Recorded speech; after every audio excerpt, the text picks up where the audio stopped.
Okay, let's unpack this. We are diving deep into source material that starts in, of all places, a quiet home in Georgetown, Washington, D.C. Right. It begins as this single devastating event, a terrifying domestic mass murder. But it quickly spirals. And when you say spirals, you mean it becomes this explosive international conspiracy. Exactly. This isn't just about catching a killer. The real mission here is to trace the, frankly, unbelievable connection between that horror in Georgetown and the violent, complex politics of West Africa. And it brings in everyone. We're talking mercenaries, CIA operatives, global corporate interests, the whole nine yards. Our whole deep dive today is about tracing that journey. We're trying to figure out how a horrific crime, which at first just looked like senseless random violence, was actually something else entirely. The calculated execution. A calculated execution tied to massive geopolitical stakes. And the starting point, as you said, is the Georgetown home of the Cox family, 5 victims. 5. The father, Reeve, the mother, Eleanor, and their son, James. They were all found on the first floor. And then upstairs, on the 3rd floor, the 2 daughters, Nicole and Clara. The sources just immediately established the sheer monstrosity of the scene. Yeah. It defied any traditional classification, right? It did. All 5 were dead, but the killers had gone so far beyond just ending their lives. Yeah, they'd been shot and then subjected to extensive cutting and amputations. And then, and this is the part that is so chilling, their bodies were reportedly piled into these groupings. That detail right there, the deliberate stacking of bodies, that suggests a kind of calculation that is, far beyond some random frenzy. So what's immediately crucial for you, the listener, to understand are the specific medical details that just defied every expectation. The victims died in very different ways. The son, James, he had his throat slit. The father, a single bullet wound to the forehead. And the mother, Eleanor, her neck was broken, twisted at this just completely unnatural angle. But the common thread, the thing that tied it all together, was this intensive cutting. And the analysis of that trauma is where this deep dive gets, well, really interesting. Because it suggests something about the killer's training, or maybe their lack of training. The medical examiner, Dr. Paula Cook, she noted that the cutting styles pointed to a variety of weapons, different levels of strength, and just different abilities. So not one person. Oh, definitely not. They identified at least one blade with a serrated edge and then another one that was unusually large. The report speculates possibly a machete. A machete in a Georgetown home. Yeah. And here is the truly shocking behavioral insight from all of this. The amputations and the wounds. They weren't clean. What do you mean not clean? They were the result of what Dr. Cook called repetitive trauma. This wasn't a professional one-and-done execution. This was brute force. Hack after hack. Almost as if the perpetrators were struggling, either with the weapons or just with the act itself. Repetitive trauma. It sounds less like a seasoned assassin, doesn't it? And more like someone who is, I don't know, learning. Or maybe being overly zealous. That was exactly the internal theory put forth by the lead detective on the case, a man named Alex Cross. Right. He theorized that the perpetrators might have been, and this is a quote, practicing on the victims. Practicing. That's just a horrifying thought. It is. And it suggested a youthful or, an inexperienced quality to some of the violence. And this idea was eerily reinforced by the vandalism they found upstairs. The broken bed. The broken white canopy bed on the 3rd floor. It was, quote, collapsed in on itself as if someone had jumped too hard on it. This was not the MO of professional organized crime. So the initial read on the crime was, what, a large group given the volume of damage? 5 or more intruders, they thought, exhibiting this strange, young or inexperienced nature. Which led the detective to consider, in order, gang, cult, or organized crime, but none of them quite fit. The scene just made no sense in a DC context. No. And yet, the most crucial anomaly, the thing that proved the global nature of this crime, it happened almost immediately. You're talking about the visitors. About an hour after the police arrived on scene, 2 officers from the CIA showed up. Just looked around and then left. That is a massive red flag. That level of immediate federal presence tells you this wasn't some local crime that grew into an international case. It started that way. And then there's a personal angle. For the detective, the stakes were immediately, personally catastrophic. He realizes who one of the victims is. He realizes the mother, Eleanor Cox, was actually Ellie Randall, a close friend of his, a former girlfriend from their time at Georgetown University. He admitted he loved her for a while.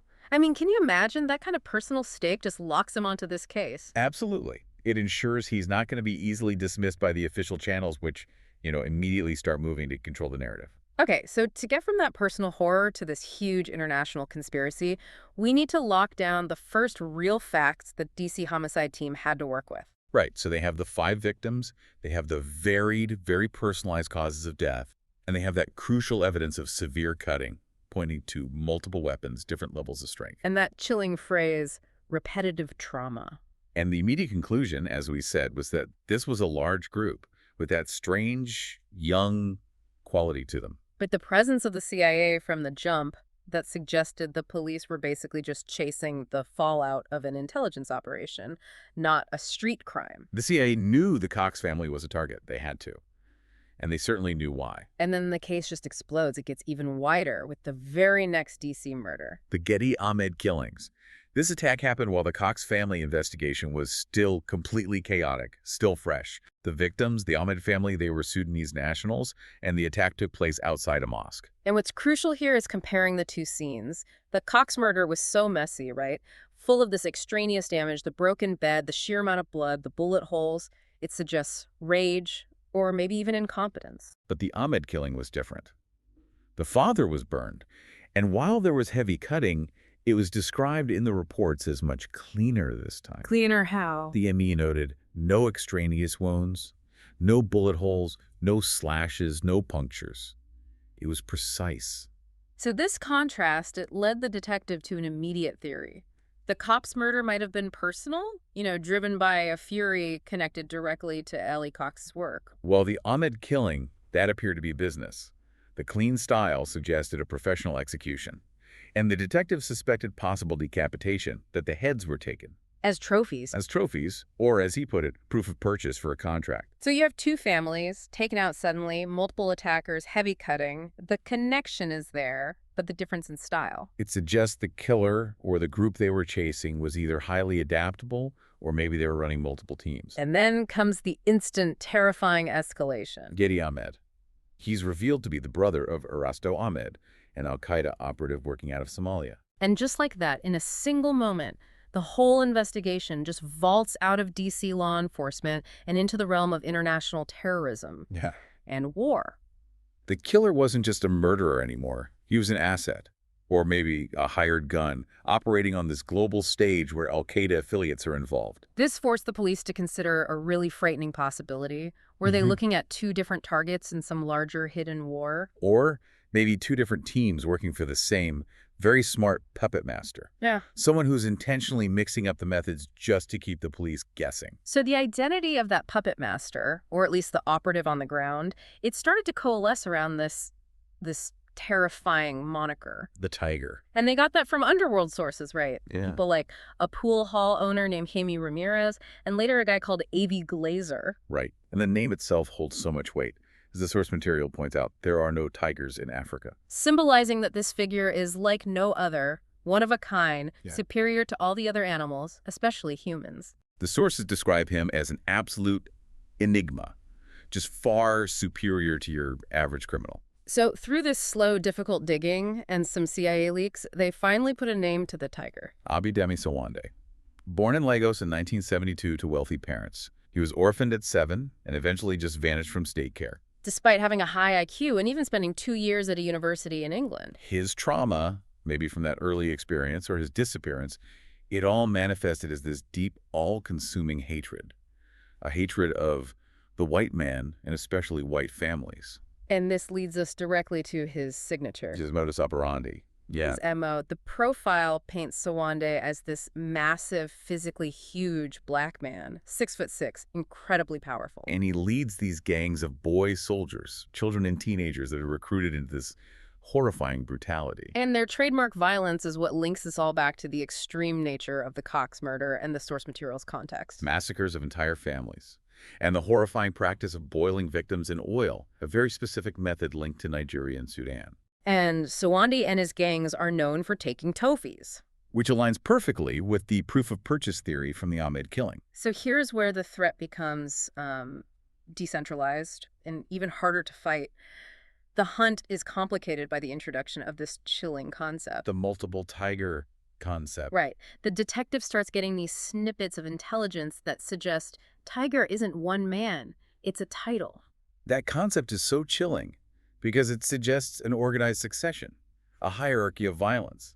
And later, the young lookout boy, Benjamin, he confirms this idea. He says bosses of gangs are all tigers. And that moves the investigation away from just chasing a single, isolated serial killer and confirms they're confronting this organized, decentralized network of assassins for hire, all of them using the same brutal branding. So even if the DC police caught Abidemi Sawande, they might just be catching one head of a hydra. With several other tigers ready to take his place. Yeah. Which means the problem is systemic, not singular. So all this evidence, the tiger's African origins, the extreme nature of the attacks, it forces the detective's hand. It does.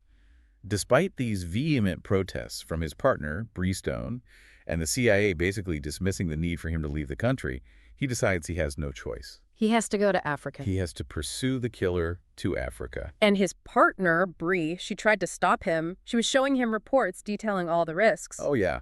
Police corruption, daily kidnappings in Port Harcourt, reports about the extreme violence in a place called the Deadly Delta. But Cross was driven by this one realization. Ellie Cox, the victim, she was an expert. Her book, Critical Juncture, it detailed this horrifying violence used by African gang leaders for hire. It specifically noted their unlimited appetite for violence and sadism, and their trademark methods, like boiling victims in oil.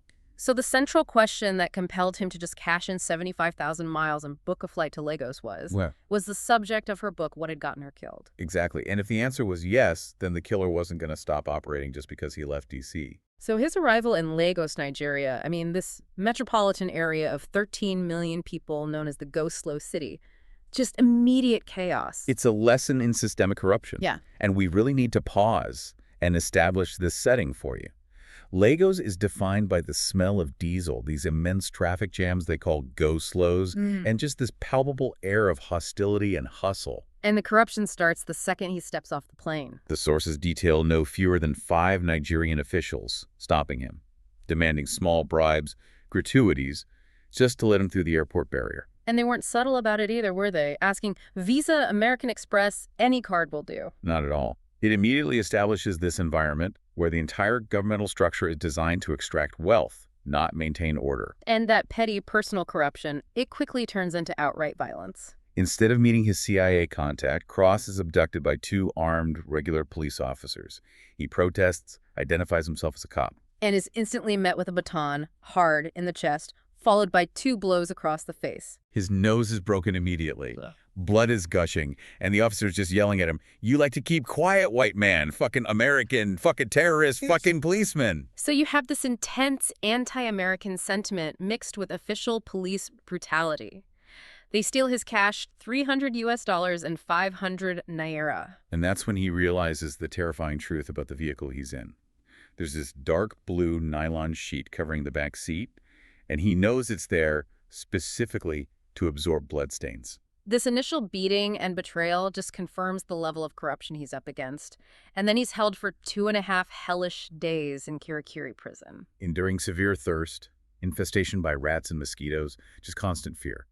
The psychological and physical torture continues in the holding cell. There's one instance where guards force him to stand using a mirror-shaded partner, ensuring he can't fall. So he just has to absorb the full impact of these constant punches. Right, and it's a CIA operative, Ian Flaherty, who eventually surfaces and secures his release. But not out of altruism. No, there's a price. A price.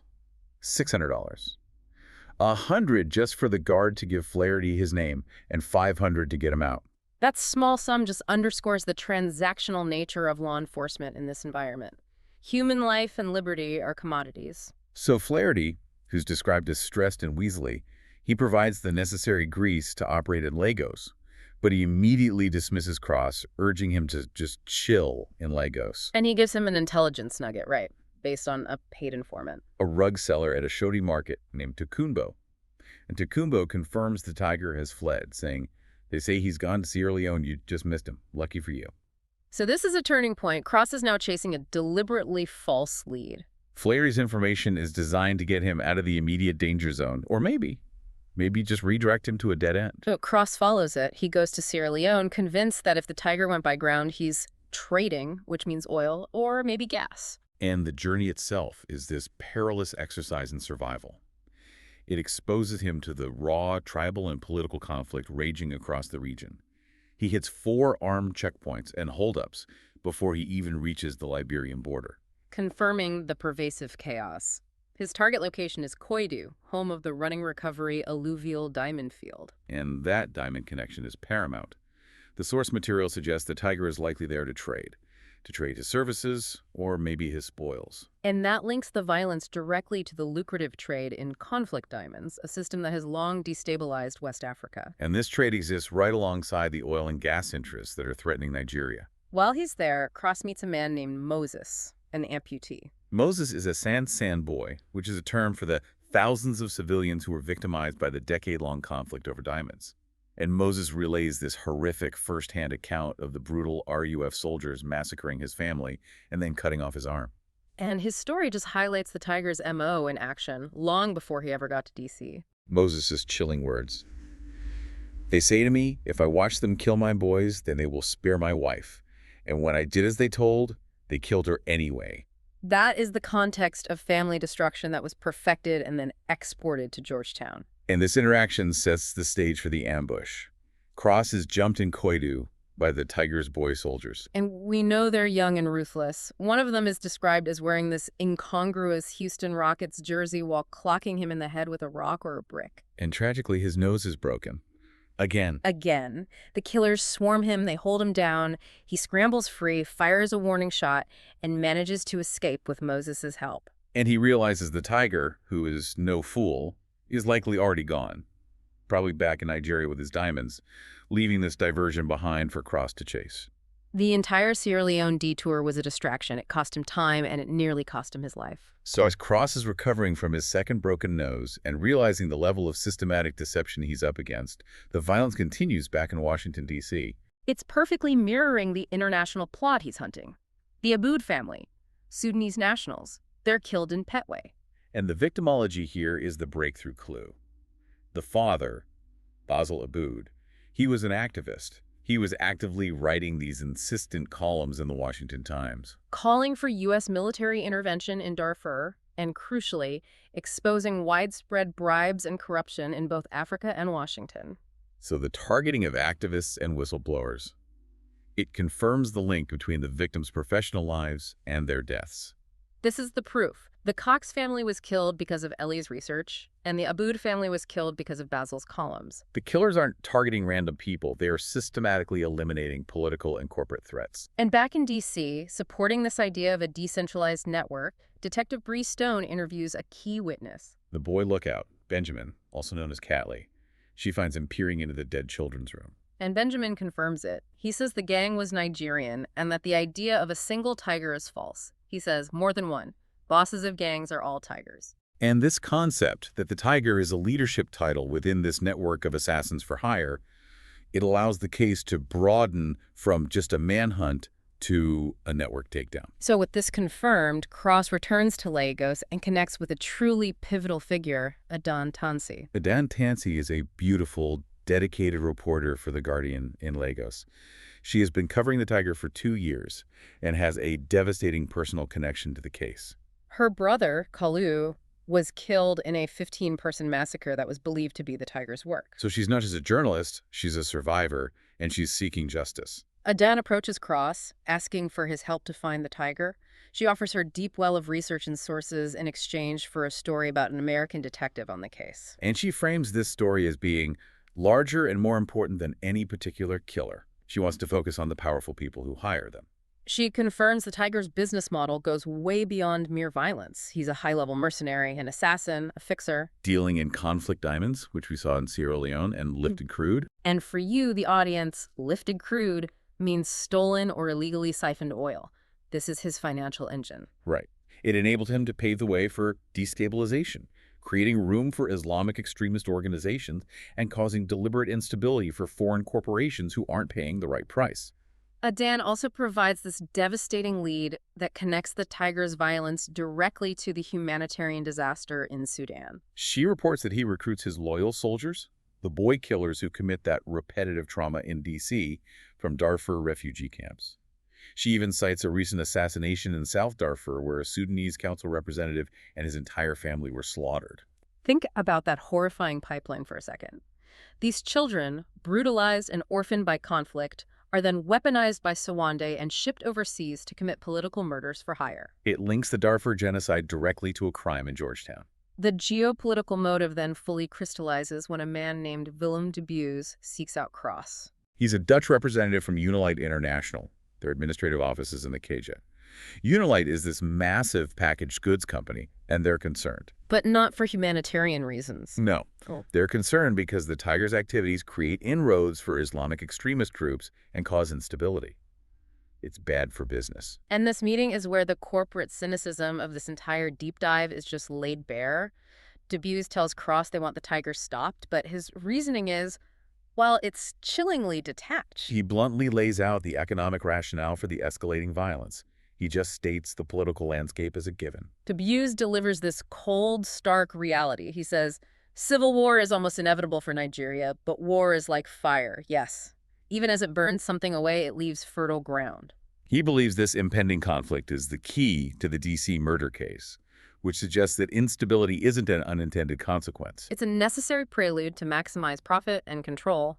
And Cross realizes he is now taking directions from a multinational corporation in the middle of a double homicide investigation. It's an insane position to be in. But it confirms the highest level corruption. De Buys' message is clear. Whether or not Unilite hired the Tiger, they understand, and on some level appreciate the chaos he generates. But the ultimate secret, the thing that ties this entire horrific trail together, is revealed by Adan Tansi herself. And it connects her work, Ellie Cox's death, and this vast corporate conspiracy. Adan tells Cross the truth. Ellie Cox had visited her in Lagos. They had been sharing sources and information about Abidemi Sowande, the Tiger, and the group he worked for. So Ellie wasn't just researching history, she was actively investigating a live conspiracy. The core truth of the source material is this. Adan was writing a story detailing how the Americans, the French, the Dutch, the English, and several very important corporations were working with the Chinese in the Delta. That is the massive global nexus. China needed oil and was, quote, cutting corners. They were willing to make deals that directly led to thousands of Africans dying. These deals included paying off people like the Tiger to manipulate Delta factions and secure access to oil. And this network of corporate manipulation was the real subject of Adan's story. And critically, the reason Ellie Cox and her entire family were massacred in their Georgetown home. They were whistleblowers, and they were eliminated to protect global resource interests and corporate bottom lines. This revelation that Ellie and Adan were tracking this global network of corporate violence, it immediately triggers this devastating, lethal retaliation back in Lagos. The minute Cross and Adan shared this knowledge, they become targets. While they're driving back to Adan's parents' house, which she was using as a safe base, they're confronted by just chaos. Half a dozen police and fire units are parked outside. Black smoke is billowing from the property. They realize instantly it was a bombing. Adan's parents and her twin nephews, James and Calvin, they're all dead. This devastating attack wipes out the last vestiges of her family, and it instantly confirms the high-level official complicity. Cross realizes the Nigerian police commander, the one he hit with the car during his escape, he was involved, along with one of the men who had threatened Cross at his hotel earlier. They were being watched. They were being tracked and set up the entire time. Cross frantically drives Adan away, crashing her small Ford Escort into a police cruiser, but they're both captured. Captured by the conspiracy's agents, the corrupt police commander and his men, and taken back to that hellish Kirikiri prison, dragged down this barely lit, terrifying corridor. And the police commander, who's still sporting a bandage on his forehead from the crash, he starts interrogating Cross. But what's fascinating here is what the commander doesn't ask about. He doesn't ask about the D.C. murders or the investigation. He only wants to know what Cross and Adan know about the Tiger and the explosive Delta oil situation. Their real agenda is covering up the conspiracy, not solving a murder. And then the ultimate reveal. Abidemi Sowande, the Tiger, he just steps out of the shadows. confirming his partnership with the commander and the entire police force. He's completely unconcerned about an American detective or police protocols. He just taunts Cross, calls him a funny man, big joke, and says he gets in the way too much. And in this horrifying display of absolute power and psychological warfare, the tiger commits the ultimate act of outrage against Adan Tansey. He demands a gun and fires 2 shots near her head, laughing like it's a prank. And when she spits at him and calls him a murderer, he fires a 3rd shot execution style right between her eyes, killing her instantly as the corrupt police officers just look on. Adan Tansey is dead in this horrid jail cell. Her last words to Cross were, "Alex, don't worry about me." A final act of profound courage. This is immediately followed by the tiger dropping his trousers and committing a final horrific outrage, the implied rape and desecration of her body while taunting Cross. "You did this to her. Never forget that, detective." The tiger understands that inflicting psychological damage on Cross is the ultimate goal. The fallout is instant and geopolitical. The U.S. government steps in, not to rescue Cross, but to manage this growing foreign policy crisis. He's forcefully deported, hooded, handcuffed, and dropped off at the consulate in Abuja. Ambassador Owaleen confirms he is not wanted, stating chillingly that the CIA has actually saved your life here and that the manhunt is over. They're shutting down the operation and controlling the damage. While being processed for deportation, Cross learns via CNN that the situation has exploded into a full-scale civil war. A supposed Nigerian rescue mission on Bonny Island at the Summit Oil residential compound resulted in the slaughter of all 34 hostages, Americans and Brits. This is the immediate, deadly consequence of the systemic conflict and corporate resource grab that Ellie and Adan were trying to expose. And the betrayal comes to a head as Ian Flaherty, the Weasley CIA handler, makes his final appearance. And he confesses the manipulation. He reveals he used Cross as a useful distraction to allow covert operations to continue unimpeded. He basically says, while you played detective, I was a useful distraction. The CIA deliberately misled him to run interference for their own operations, or their corporate allies' operations. And the final chilling threat occurs as Cross boards the plane home.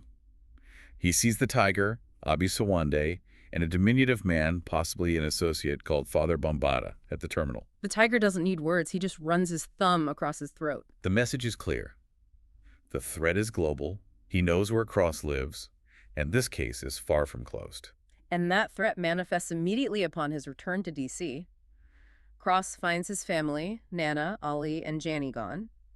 The kitchen is a disaster area, and the phone just rings constantly with hang-ups. Confirming the tiger followed him and has executed the final phase of his psychological attack. The tiger taunts, forcing Cross on this dark drive into rural Maryland onto a place called Lalo's Nick Road. Then the tiger taunts him, just spitting rage, saying Cross is only coming to collect the bodies.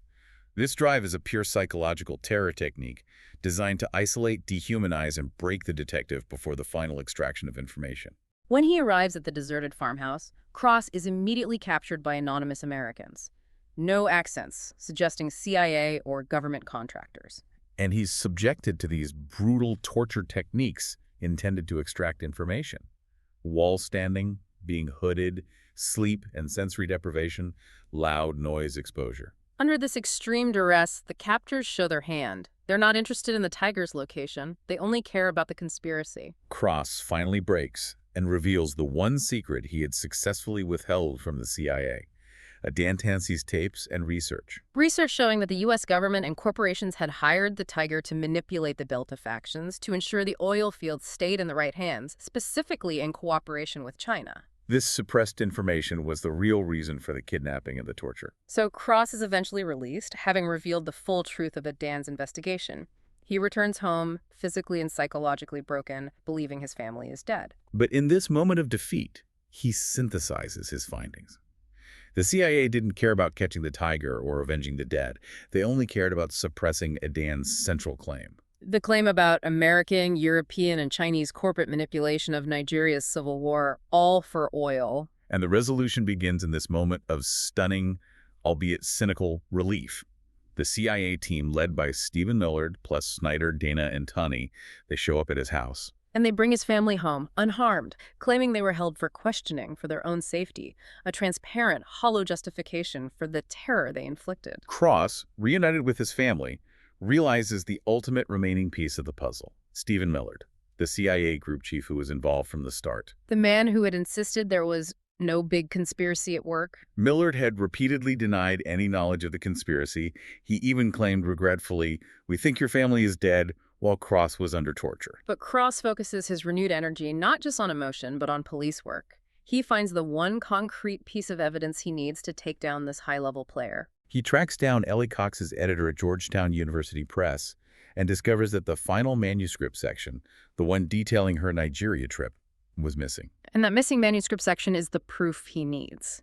It shows Millard had access to her most dangerous research before she was killed. Cross confronts Millard, interrupting the CIA agent's denial, and just lays out the entire horrifying truth of this deep dive. He connects all the dots. He says, "You were the one who set up the oil meetings with the Chinese. You took their bribes. And you were the one who hired Sawande, the tiger." Millard, acting as this broker between corporate interests like Unilite and the Chinese need for oil, had hired the tiger to secure resource access and eliminate the whistleblowers, Ellie Cox and Adan Tansey, and their entire families. Cross places Millard under arrest, confirming the charges are mass murder and conspiracy. Millard insists Cross has nothing to hold me on, citing just a missing manuscript section. But Cross has the whole framework of the conspiracy, backed by Adan's tapes and the tiger's fingerprints, which were found at the Ahmed crime scene. Which the CIA had already matched and shared. And this is a critical point about accountability. The CIA, having been completely exposed and forced to save face on an international scale, facilitates Millard's arrest. They'd already provided the resources, like the tiger's profile and fingerprint match. And now, with the tiger likely dead or neutralized in Africa, they are willing to give up the single corrupt employee to protect the overall system and bury the oil secrets. So this single terrifying personal tragedy for one detective, it uncovered a ruthless global business model.